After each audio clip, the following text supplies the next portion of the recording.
ఈ భారతదేశంలో పుట్టిన ఈ మట్టి వీళ్ళ వరకే సాధ్యం అవుతుంది, ఎవరి వల్ల సాధ్యం కాదు. అవునా కాదా?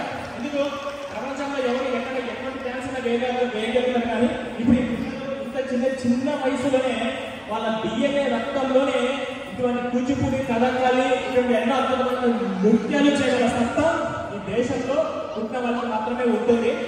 ఎందుకంటే మన భారతదేశంలో మనం గతంలో చూస్తూ ఉంటాము, ఎన్నో గుళ్ళ దగ్గర నృత్యాలు చేస్తూ ఉంటున్నారు. అవన్నీ మనం ఒక శిల్పం రూపంలోనే మనం చూస్తాము. మన భవిష్యత్తు తరాలకు అందకపోతా అని చెప్పేసి అప్పుడప్పుడు మనకు అనిపిస్తూ ఉంటుంది. కానీ ఆ నృత్యం, ఆ కళ అంతరించిపోకుండా ప్రతి యుగంలో కూడా దేవుడు పుట్టిస్తూ ఉంటారు. అలా పుట్టిన వాళ్ళే ఇక్కడ ఈ నెల్లూరు ప్రాంతంలో డేగల సాంబశివరావు గారికి కృతజ్ఞతలు.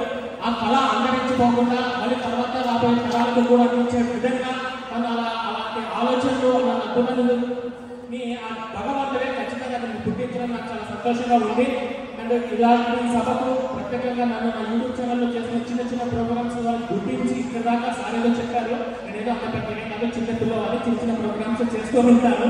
చాలా గ్రామాలలో అవేర్నెస్ మరి అందరికీ కాదు, అందరికంటే చాలా చిన్నవాడిని. ఇక్కడ ఉన్నటువంటి పెద్దలందరికీ కానీ ప్రత్యేకంగా పెద్దకంటే చెప్పి నా ప్రసంగాన్ని ముగిస్తున్నానండి.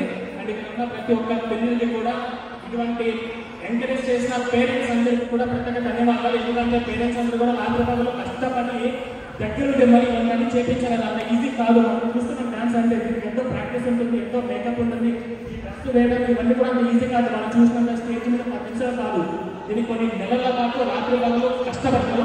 కానీ ఆ పిల్లలు చిన్న పిల్లలు కూడా కష్టపడి వాళ్ళకి ఆ విధంగా ప్రోత్సాహం ఇచ్చిన తల్లిదండ్రులకి, దగ్గరుండి నడిపించిన డేగల సాంబశివరావు గారికి ప్రత్యేకంగా చెప్పిన ప్రసంగాన్ని ముగిస్తున్నాను. Thank you so much.